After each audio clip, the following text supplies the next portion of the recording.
जमशेदपुर के टाटानगर लोको फाटक पर मंगलवार की सुबह करीब 11:30 बजे एक व्यक्ति की फाटक पार करने के दौरान मौत हो गई। ट्रेन के धक्के से व्यक्ति का शव छत बिछत हो गया। वहीं मृतक की शिनाख्त नहीं हो पाई है। प्रत्यक्षदर्शियों के मुताबिक वह फाटक बंद होने के बाद रेल की पटरी को पार कर रहा था। इस बीच वह इस्पात और मालगाड़ी दोनों के बीच में फंस गया, जिससे यह घटना हुई है।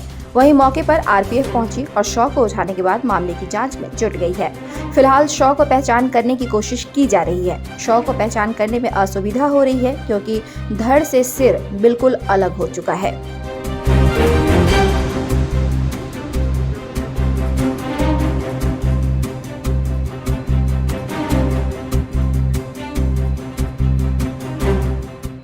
स्टेशन मास्टर के द्वारा मेमो दिया गया, उनके द्वारा सूचना हुआ, जो अभी हम लोग फिलहाल पहुँचे हुए हैं। उसके बाद आगे कार्रवाई की जाएगी। अच्छा, अभी तो हम लोग जस्ट पहुँचे हैं, इसके बारे में आगे कार्रवाई जो है की